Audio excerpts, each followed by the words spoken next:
And welcome back to the channel where we talk about only good comics. I'm Brant, and this is Saturday Firsts. This is the series where we talk about those brand new issues, new character debuts, new story arcs, and the like. And this is for books coming out on July 2nd, 2025. First books of July of the year. We are halfway through the year, and yeah, we're getting to the end of some events, to the start of others.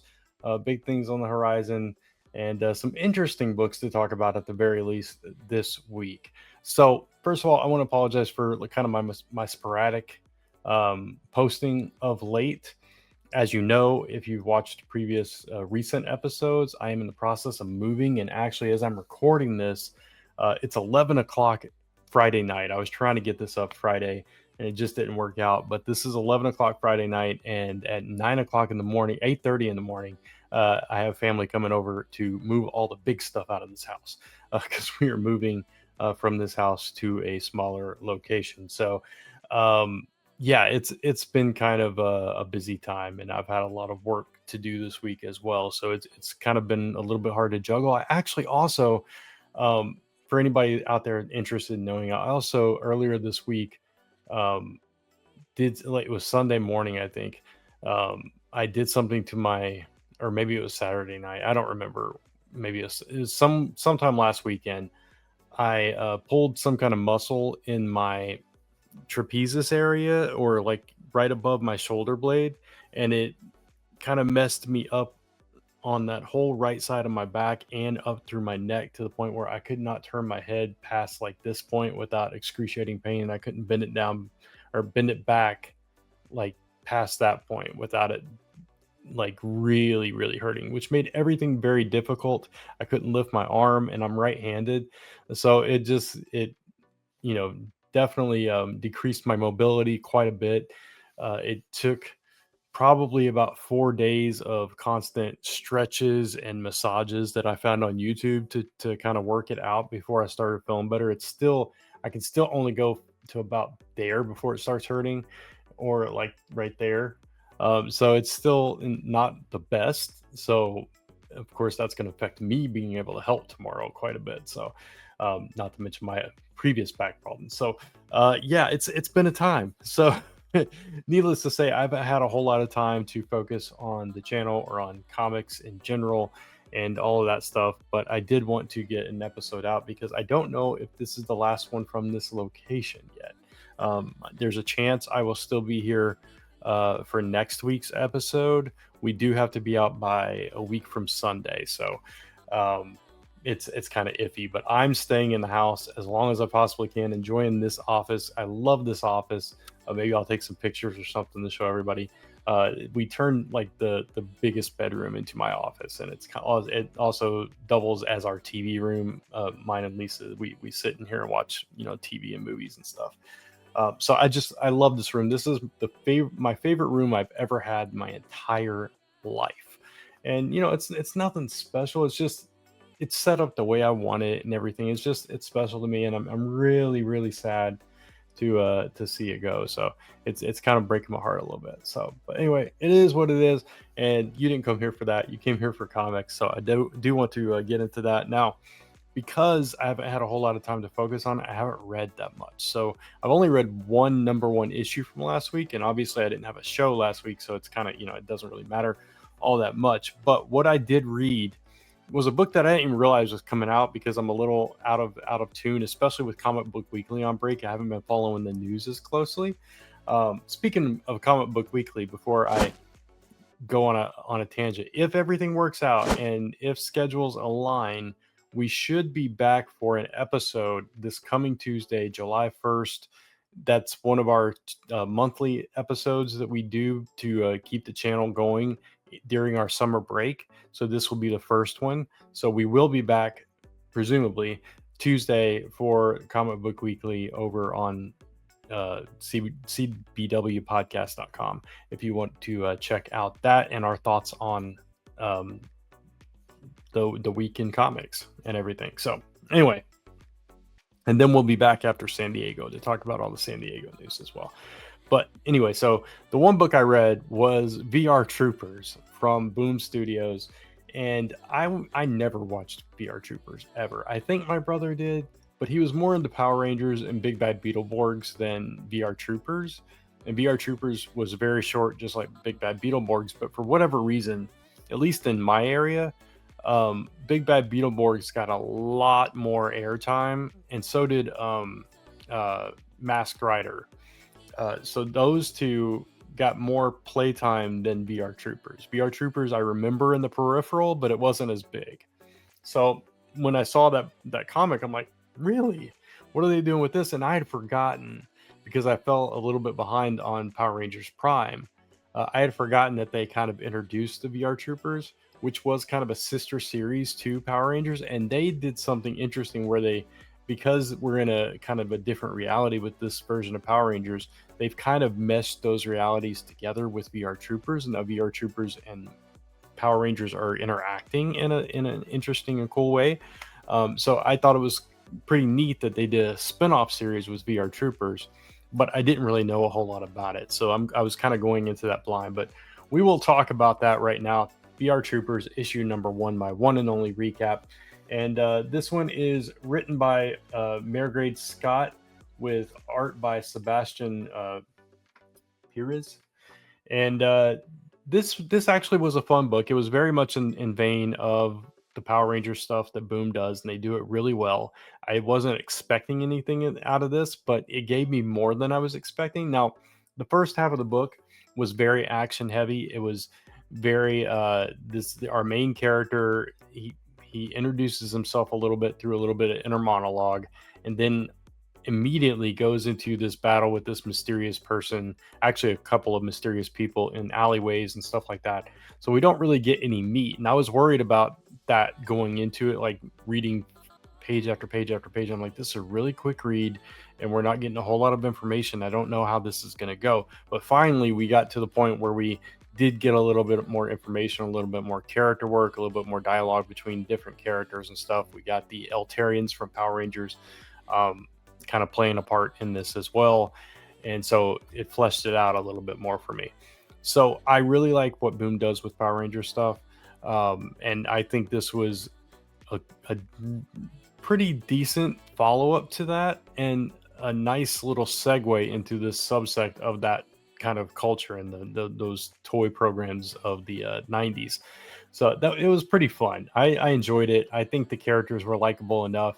You have a little bit of mystery and intrigue. You have the connection of Power Rangers that kind of, if you're a Power Rangers fan, or if you're a fan of Boom Studios Power Rangers franchise in particular, it gives you a little kind of a entry point through that you can follow over and stuff. So, and also it's set in a different time period. So the VR stuff is, in 2025, it's a little weird that, to think about what they were trying to do with the VR stuff back then, and trying to make sense of it in this way now. But the way they've done it, kind of, it's a little bit more interesting, I guess. I don't know what I'm trying to say. Anyway, I liked it. I thought it was fine. Did it blow me away? No. Am I completely invested in these characters? Not yet. But I think there's potential here. And even if this is a mini series, which I'm not sure if it is or not, I could see them doing something like that, and I would love to see like more crossover between the Power Rangers and stuff. And especially because they introduced a concept here that went beyond time travel and went into multiversal travel, and that opens up a whole lot of other possibilities that we could delve into here. So anyway, if you're a fan of VR Troopers and you didn't know about this, definitely check it out. If you like what they've been doing with Power Rangers Prime, you'll definitely want to read this as well. But that is the only book that I've read, at least first. I've only read one other book this week so far, which was Ultimate Spider-Man number, 18?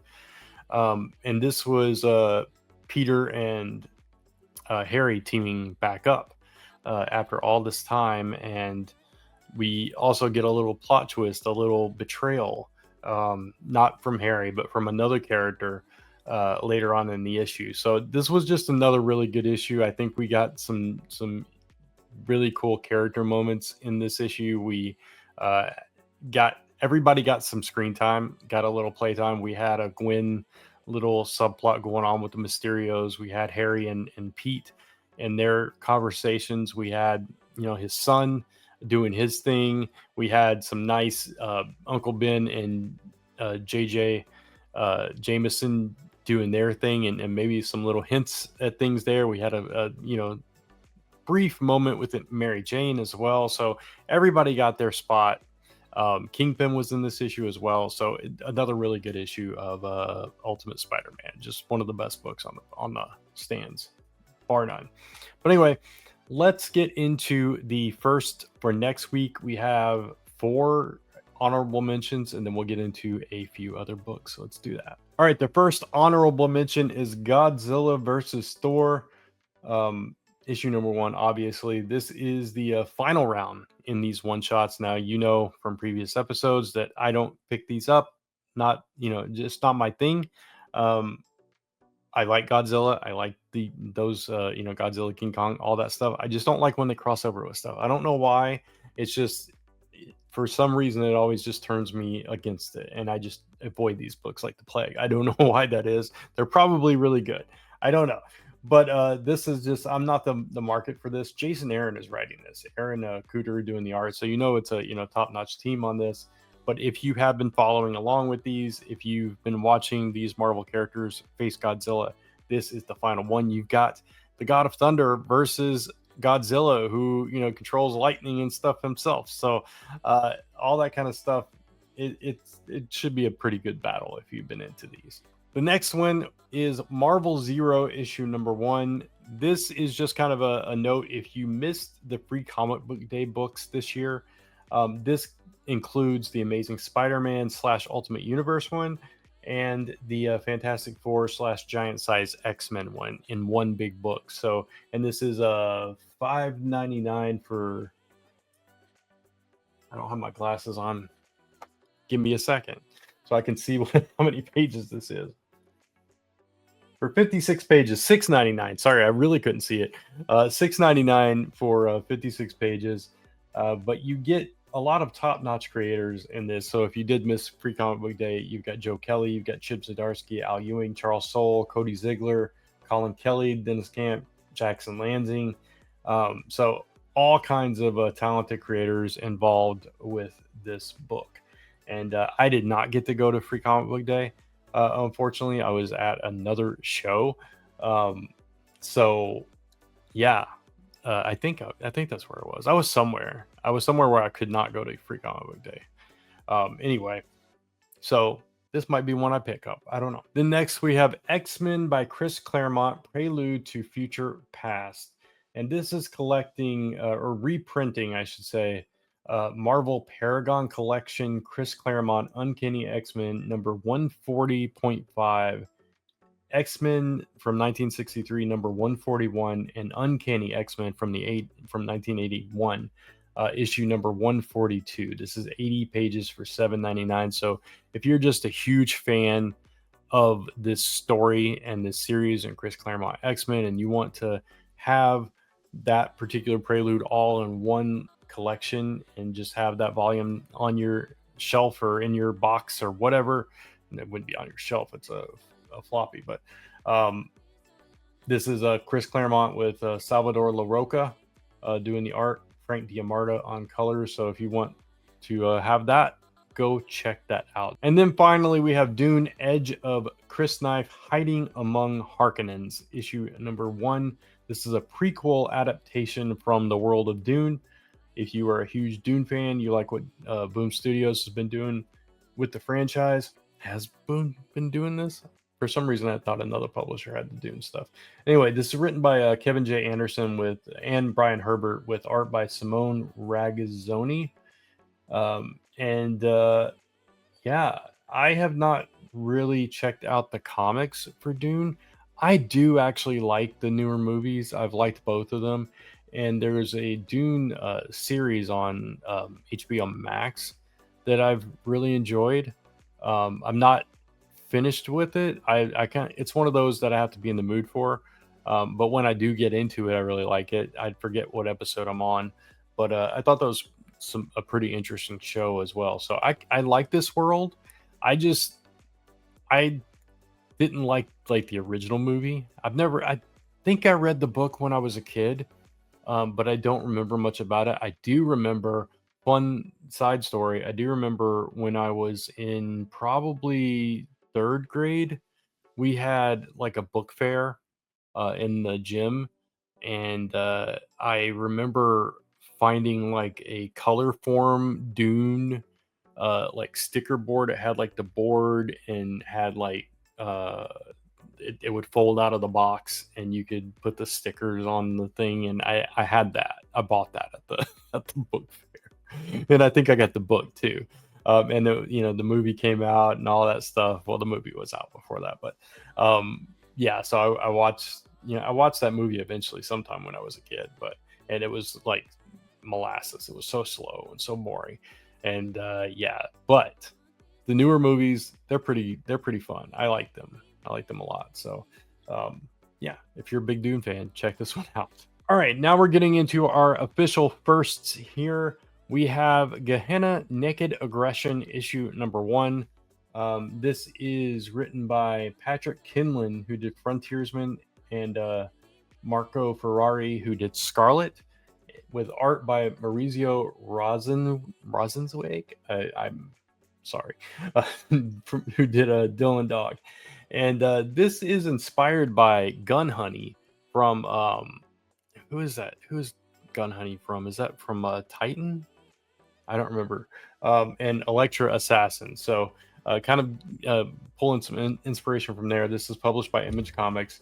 And it says there's a contract out on Gehenna, but she's managed to stay alive long enough that the contract has been resold several times as consolidated debt between criminal organizations. Now she intends to put a stop to the chain of custody on that contract with a bullet. So basically, she's tired of being on the run, tired of a contract on her head, and she's going to take out the people that are trying to kill her first.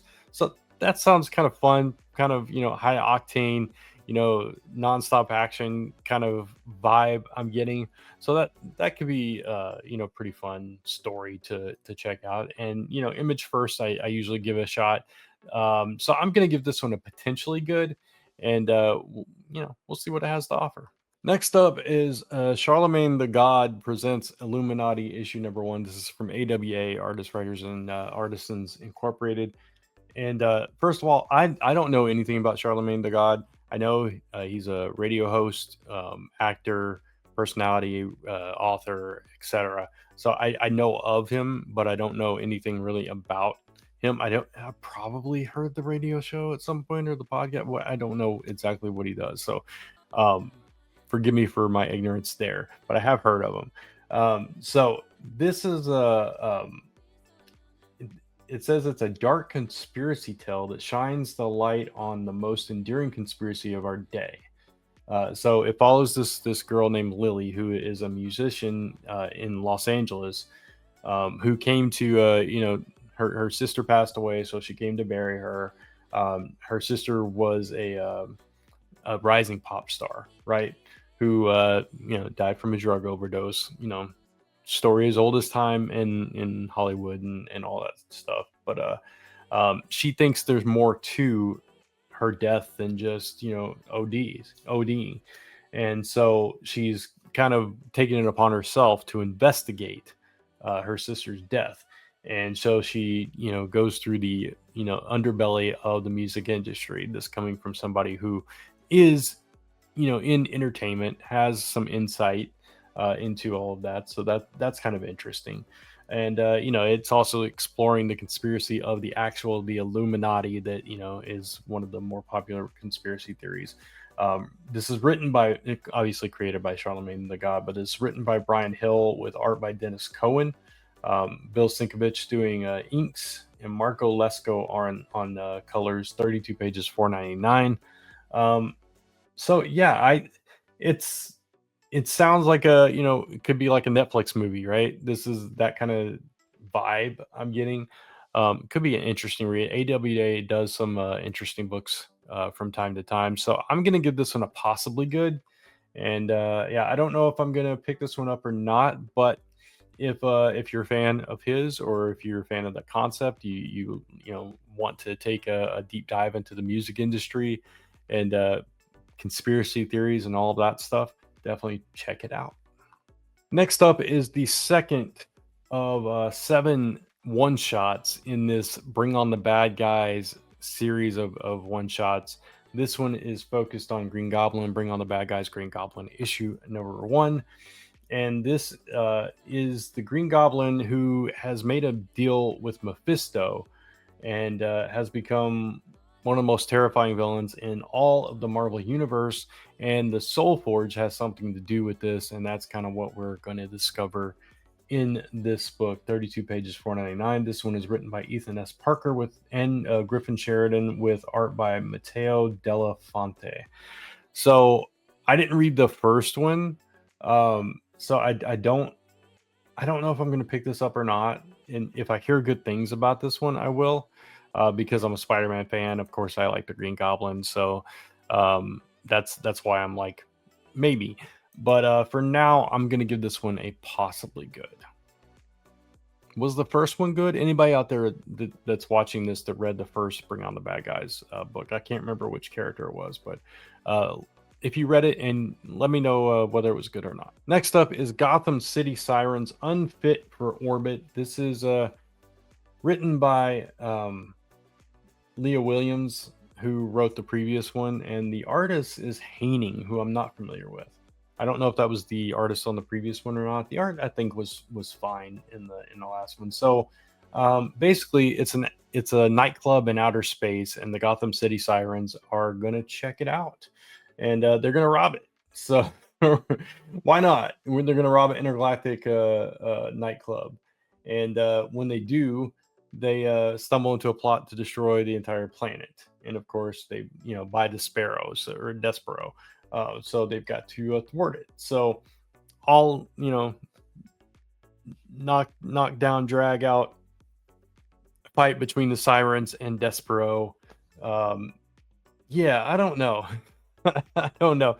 That first one, I didn't finish it. I think I read the first 2 issues and I had fun with it, but it was like one of those books that if I forgot about it or if I missed an issue, I just wasn't going to seek it out, kind of thing.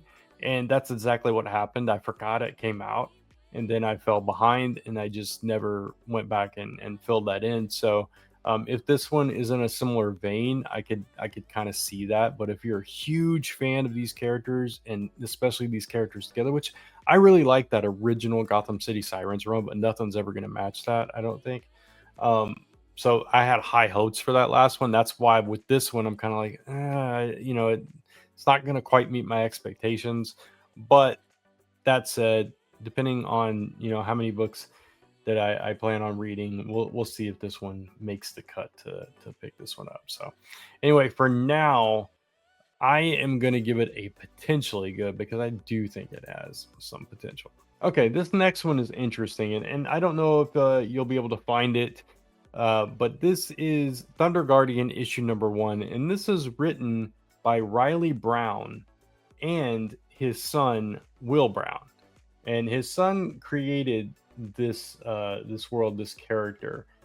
They tell the story of Thunder Guardian and his friends and their battle against space pirates, monster boogers, and the forces of the evil unknown. So first and foremost, I think it's really, really cool that Riley Brown, who did Deadpool, Batman Fortnite Zero Point, which was really good, is co-writing this book, co-creating this comic book with his grade school son, who came up with the ideas and everything. Now, this hits near and dear to my heart. I don't have kids on my own, but I do have a little brother that's 15 years younger than me, and I kind of helped raise him. And at one point when he was younger, and I was kind of just getting into creating my own comics and everything, we talked about some characters and ideas that he had, and I still have them in my files that I eventually want to do something with. And for him, he was, when he became a teenager and stuff, he was really into World of Warcraft, and so they were more fantasy based. But I always wanted to do that and kind of say, hey, here's this character you created, that kind of thing. So I think that would be cool, and I love it when I see fathers and sons, or mothers and daughters, whatever, parents and their children coming together to create something that like the parent is known for, and they get their child involved and kind of create that. I think that's really special and it's really cool. So if you're able to find this, it's a little expensive. It's 32 pages for $10. But it's really cool that they got together and did this. So yeah, I definitely wanted to mention it, and I didn't want to just shout it out. I wanted to, rate it and everything. Obviously, I'm going to give it a potentially good because, you know, and I also don't think I'm going to be able to find it, but it's pretty cool. So yeah, if you get a chance to check this out, definitely support it for young Will Brown there. Next up from Image Comics and Ghost Machine is Sisterhood, a Hyde Street story, issue number 1. So spinning out of Hyde Street. And, that's always fun when they do these little side stories and everything. I'm just going to read it real quick. Lifelong friends Sophie and Violet are practically sisters. Now at college, they've been slowly drifting apart.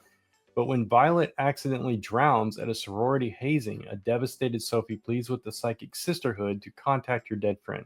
Sometimes you get what you wish for, but on Hyde Street, there's always a cost, and it's a killer.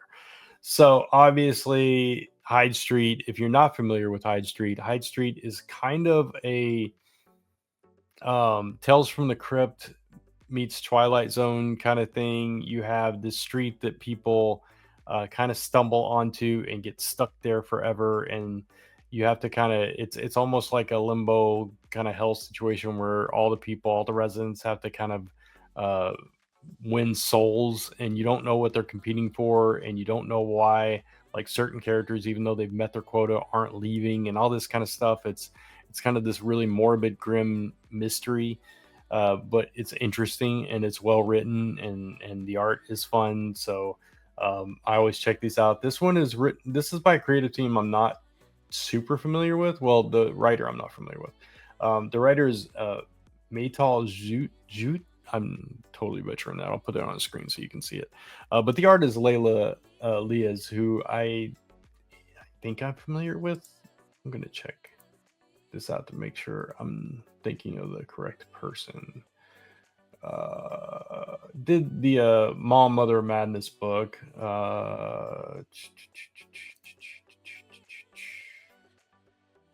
Does the Jump Scare from Dark Horse. So I am definitely familiar with that art.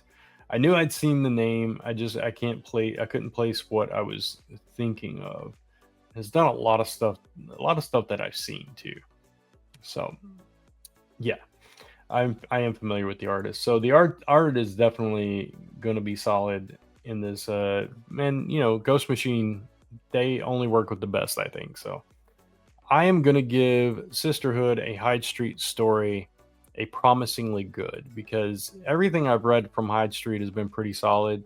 So I don't have any reason to think that this one wouldn't be as well. All right, next up is X-Men Hellfire Vigil, issue number 1. This is a pretty hefty book, 64 pages for $7.99, and this is kind of a, what do you want to call it? It's kind of a milestone issue in that it's starting the next leg of the journey of X-Men post Krakoa, the whole From the Ashes thing that we've been going on since Krakoa ended. This is kind of the end point of that and the beginning point of the next thing, whatever that is. It calls it a keystone moment, marking the movement of one era into the next and setting up story threads that will play out across the X-line across the next year. And it also involves the creative teams of the entire current X-Men line. So you're going to have all these writers and artists and characters involved. You're going to have meetings and moments that we've been waiting for coming to fruition in this, supposedly. So yeah, that it's a little bit vague of what the actual content, what the actual stories are going to be. So I'm a little hesitant there, but it is kind of a primer book. So, that's kind of what you can expect from it. So I'm going to give it a potentially good, but I am excited about this one. I want to see what they have in store for the X-Men going forward. All right, next up, our penultimate book this week is Captain America issue number 1, Legacy 772, as Chip Zdarsky and Valeria Schiti take over the book and relaunch it with a new number 1. which I'm excited to see what Chip Zdarsky can do with Captain America. He did a really good job in the early in the first run of Daredevil before they kind of rebooted it and continued on from that point. Not really rebooted it, but you know what I mean. Um, that kind of story had played out a little bit for me at that point, but the first run was really good. So I'm hoping he can do something similar with Captain America here.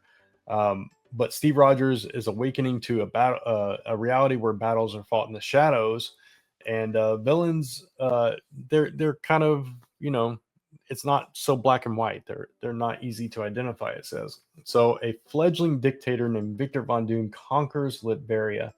Steve faces a critical decision: adapt to a new kind of warfare or forge his own path. And what will he choose to do? Um, so yeah, that's interesting. I don't know if that's like in the wake of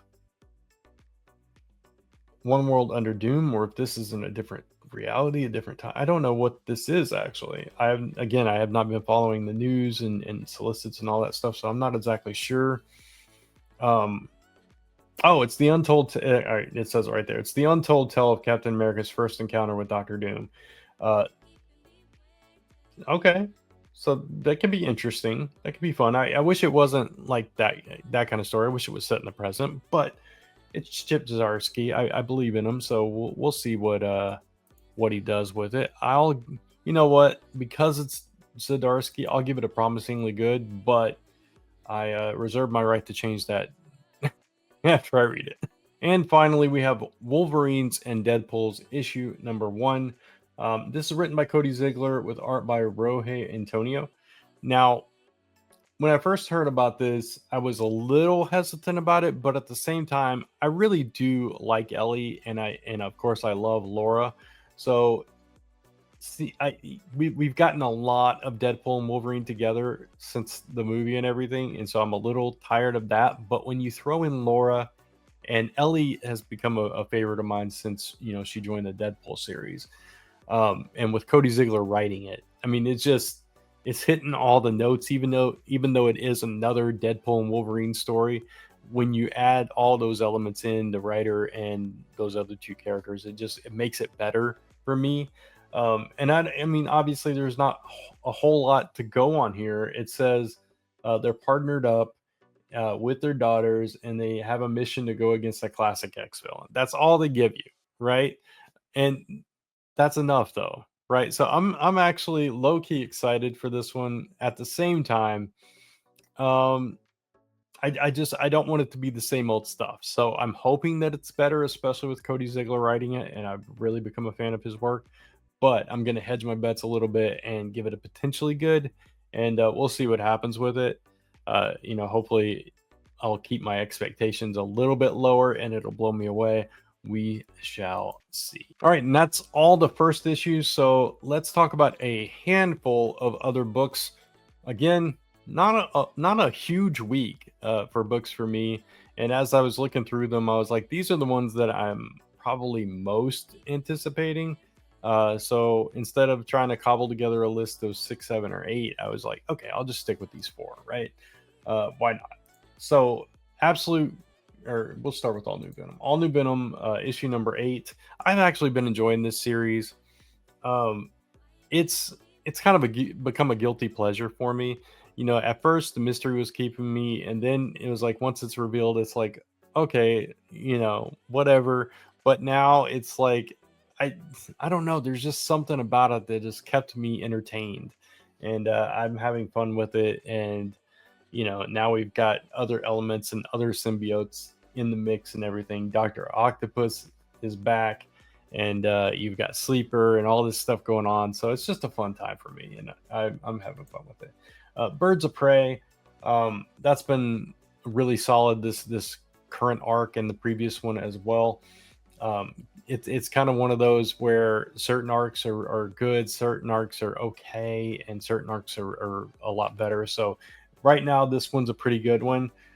We've got the Shadow Army fighting Birds of Prey. The birds are all kind of, beaten and battered at this point. So we're going to see if they can fight from underneath and regain control of the situation. Absolute Green Lantern issue number 4. This has been such a good series so far. Alternate take on the whole Green Lantern mythos, where Hal Jordan became the Black Hand and didn't get a Green Lantern ring. Joe is the actual Green Lantern.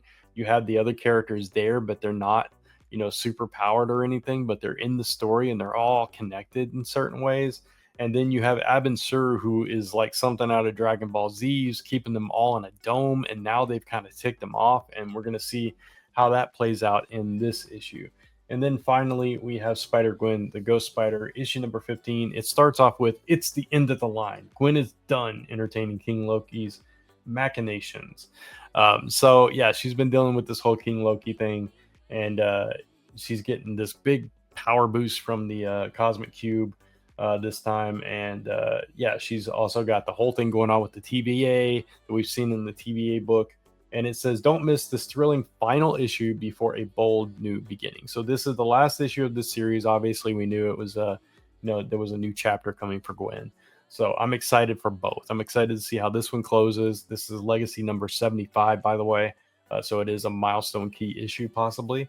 Yeah, I'm excited for the next chapter of Gwen's story as well. But that's it. That's all the books that I have to talk about this week. Again, I apologize for the sporadic nature. I appreciate you sticking with me. I appreciate you watching. Love your comments. Love the support, and I just love sharing my passion for comics with you. And hopefully, throughout this series, I've turned you on to some books that maybe you didn't think about, or maybe weren't on your radar or whatever. That's always the goal here, to talk about good comics that maybe you'll enjoy as much as I do. So anyway, I appreciate it. If you did appreciate this video, please give it a thumbs up. It really does help. Hit that subscribe and notification bell if you want to get more content on this channel. Yeah, I'm that guy. Maven might not be that guy that says that, but I am. I'm a wrestling fan. I've been watching this channel like crazy. It's really good. Anyway, you can follow me across social media at Only Good Comics, or you can type in onlygoodcomics.com to take you right back to this YouTube channel where we talk about only good comics. Until next time, thanks for watching. Take care. Keep reading those comics, and I'll see you soon. Bye.